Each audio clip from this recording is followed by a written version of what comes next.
So stop deflecting, stop blaming the media. I'm tired of it.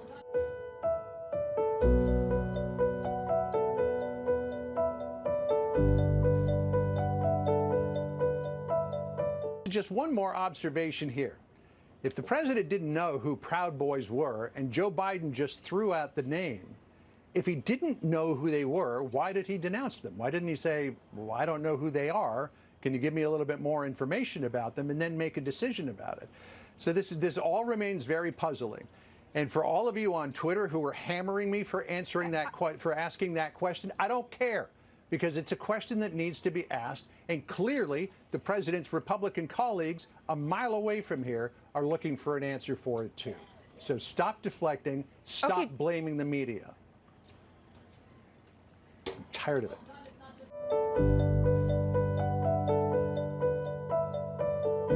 I'd like to ask you for a definitive and declarative statement without ambiguity or deflection.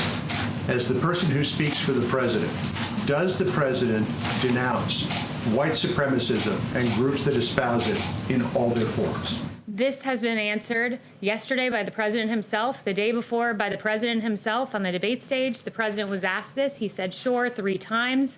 Yesterday, he was point blank asked, do you denounce white supremacy? And he said, I've always denounced any form of that. I can go back and read for you in August 2019, in one voice, our nation must condemn racism, bigotry, and white supremacy. In August of 2017, racism is evil, and those who cause violence in its name are criminals and thugs, including the KKK, neo-Nazis, white supremacists, and other hate groups. I have an entire list of these quotes that I can go through with you.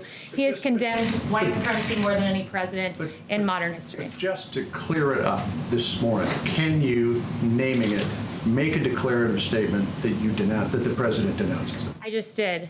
The president has denounced this repeatedly. The president was asked this. You're contriving a storyline and a narrative. I'm just asking you to put this to rest. I just did. I read you all of the quotes, and if you need to see them in writing, I will put them in an email. Paula. So, Kayleigh, can you right now denounce white supremacy and the groups that espouse it? The president has denounced white supremacy, the KKK, and hate groups in all forms. He signed a resolution to that effect. The president just last week, perhaps you all weren't covering it, but just last week expressed his desire to see the KKK prosecuted as domestic terrorists. This president had advocated for the death penalty for a white supremacist, the first federal execution in 17 years. His record on this is unmistakable, and it's shameful that the media refuses to cover it. The FBI and the Department of Homeland Security say that racially motivated violent extremism is one of the deadliest threats that we face in the U.S. Does this White House agree with that assessment, and what is it doing to combat this threat?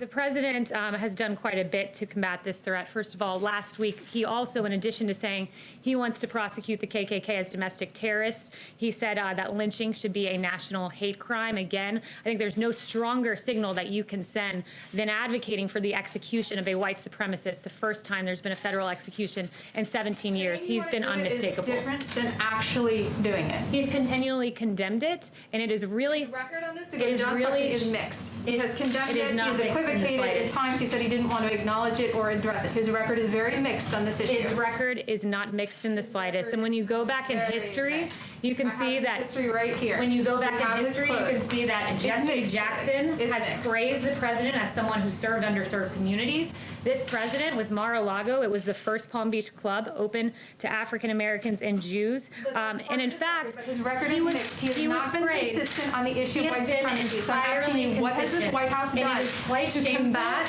what the FBI says is one of the deadliest threats in this country? We're not having a debate on a cable news network. You're right now, saying that he condemns it. I have his record right here. You need to let me finish. His record is mixed. It's quite funny that the media goes haywire about interrupting in debates and then chooses to pursue that very same tactic themselves. This is a White House briefing. You ask a question and you give me time to answer. So the Proud Boys, or people who consider them to be members of this group, give voice to these misogynistic, Islamophobic, anti-Semitic, anti-immigrant views. They're a despicable group by pretty much anyone's standards. So when the president was asked about them and you say he denounced them, that's what you're insisting that he did on the debate stage the other night, If that's the case, then why are they celebrating what the president said on the debate stage in front of millions of people?